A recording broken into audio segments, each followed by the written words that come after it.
Mesdames et messieurs, merci de nous suivre. Bienvenue dans Afrique Midi. Tout de suite, les titres.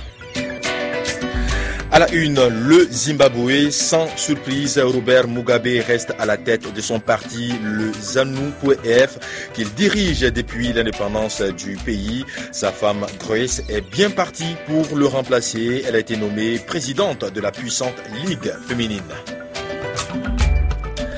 La Cour pénale internationale a annoncé vendredi l'abandon des charges contre le président kényan Uhuru Kenyatta, accusé de crimes contre l'humanité.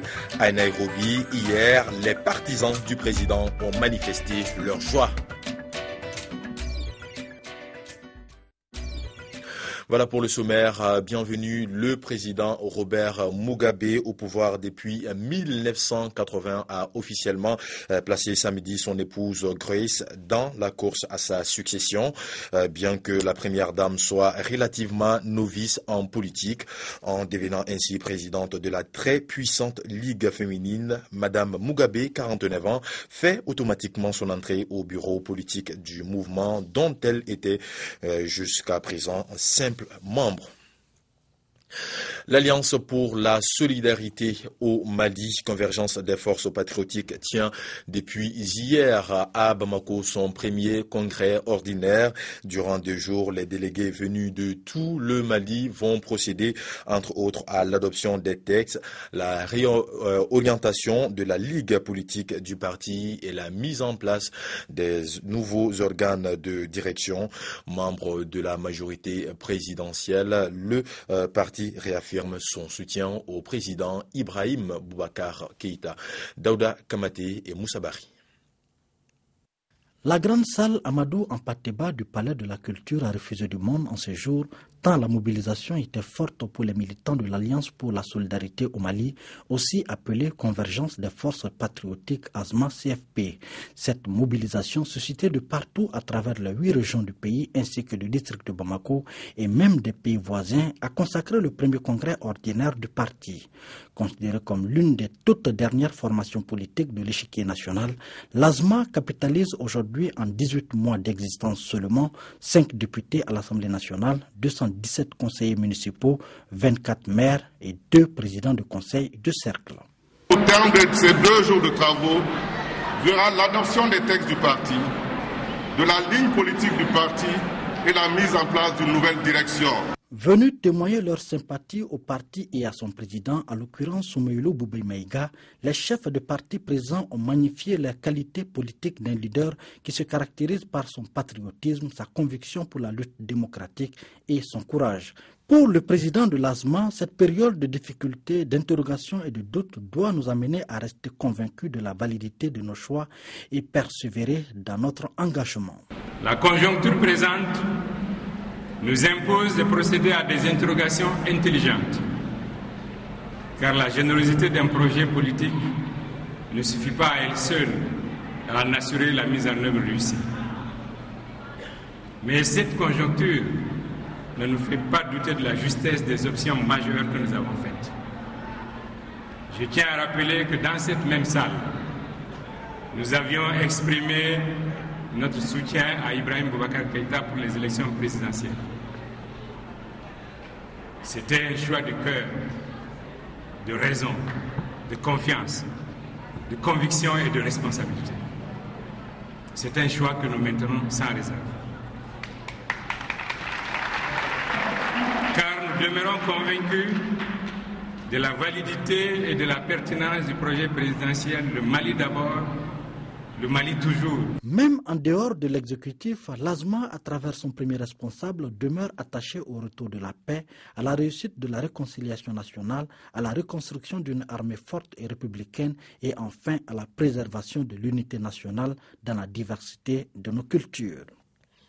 Et toujours au Mali, la coordination nationale de veille citoyenne monte au créneau pour réclamer la démission des personnes citées dans le marché de la défense nationale et également l'application de la loi 0451 du 23 novembre 2004. Ce samedi, l'organisation a organisé une marche pacifique à Bamako. Dotsé, Albertine et Sekou Doumbia pour le compte rendu.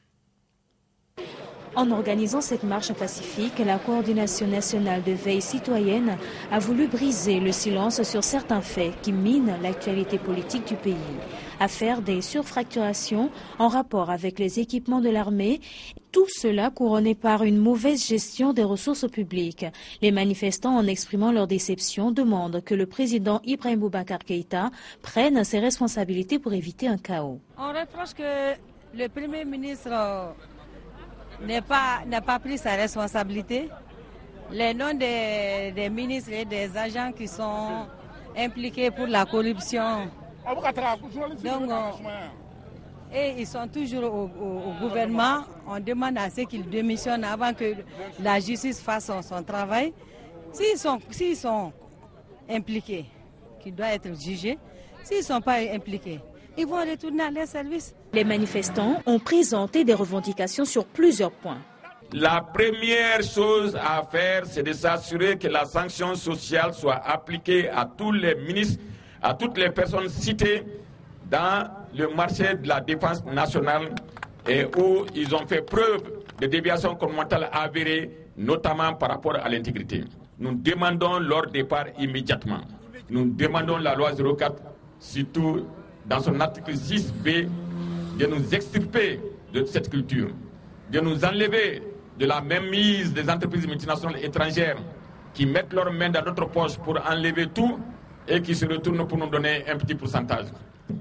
Nous, du réseau Citoyenneté Co-Entrepreneuriat, au sein de la coordination nationale de veille citoyenne, nous disons ensemble que désormais nous allons nous unir dans l'action. Toutes les fois qu'il y a un problème qui interpelle la nation, nous allons agir en veille. La coordination nationale de veille citoyenne rassemble un nombre important d'associations sur toute l'étendue du territoire national. Elle compte mener le combat nécessaire afin que les revendications citoyennes ne restent pas lettre morte et que le Mali puisse se reconstruire rapidement et retrouver ses valeurs Et ces nouvelles manifestations anti-gouvernementales qui se poursuivent en Haïti, le pays semble avoir renoué avec ses vieux démons de crise politique à répétition. Plusieurs milliers d'opposants réclamant la démission du président Martelly et de son premier ministre ont gagné les rues de Port-au-Prince pour la deuxième journée consécutive. Il y a eu des échauffourées avec la police. Joie et soulagement au Kenya après l'abandon des poursuites de la Cour pénale internationale à l'encontre du président Uhuru Kenyatta accusé de crimes contre l'humanité. Hier samedi à Nairobi, les partisans du président ont manifesté leur joie dans les rues. Soulagement à Nairobi, les partisans du président Kenyatta ont fêté samedi la décision de la Cour pénale internationale d'abandonner les poursuites à son encontre. Une décision prise faute de témoins et de preuves suffisantes. Uhuru Kenyatta a été poursuivi pour les violences post-électorales qui avaient fait plus de 1000 morts en 2007, des faits relevant de crimes contre l'humanité. Vendredi, le président kényan s'est estimé innocenté par la décision de la Cour. Dans les rues de Nairobi, la population semblait également se réjouir de cette annonce. Les Kenyans sont heureux. Notre président est de retour et libre. Il peut de nouveau se concentrer sur son travail.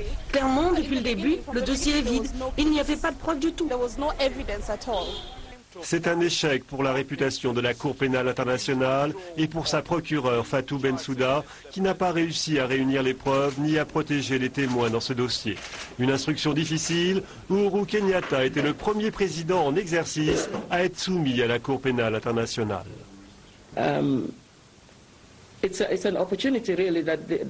C'est une opportunité que la justice internationale a perdue. C'est un jour très triste pour les victimes de ces crimes.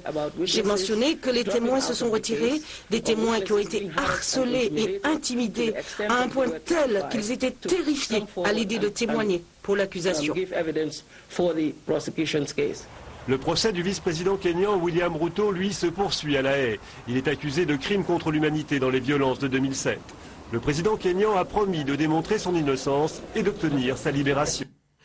Le Niger, à l'instar d'autres pays africains, célèbre ce dimanche 7 décembre la journée africaine de télécommunications, une journée marquant la date anniversaire de la création de l'Organisation africaine des télécommunications qui a vu le jour en 1977.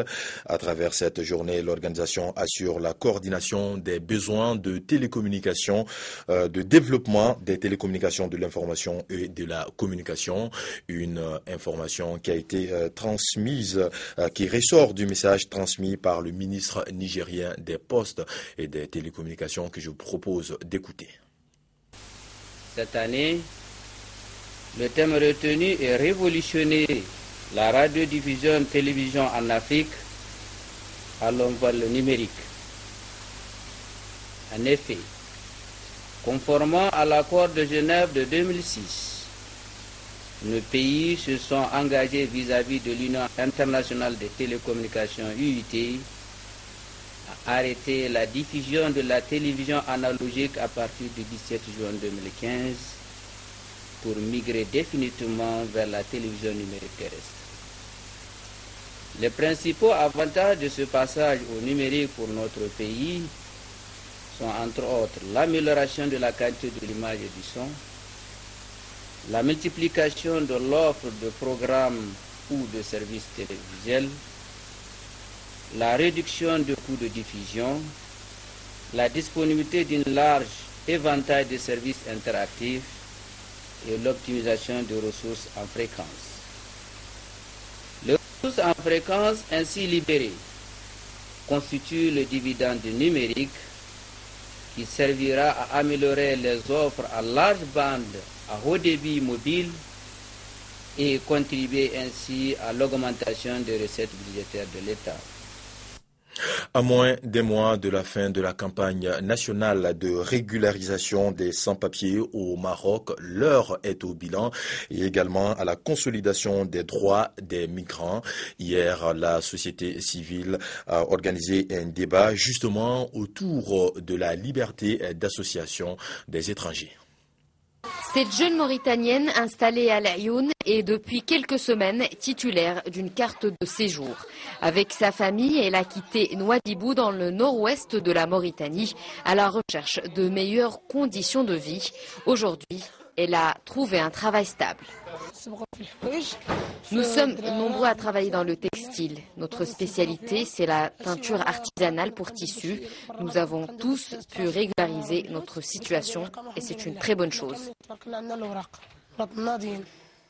À l'Aïoun, ils sont 80 ressortissants originaires d'Afrique subsaharienne dont la situation administrative a été régularisée. Ce qu'ils ne savent pas, c'est qu'ils ont le droit de s'organiser en association ou d'être syndiqués pour mieux défendre ses acquis.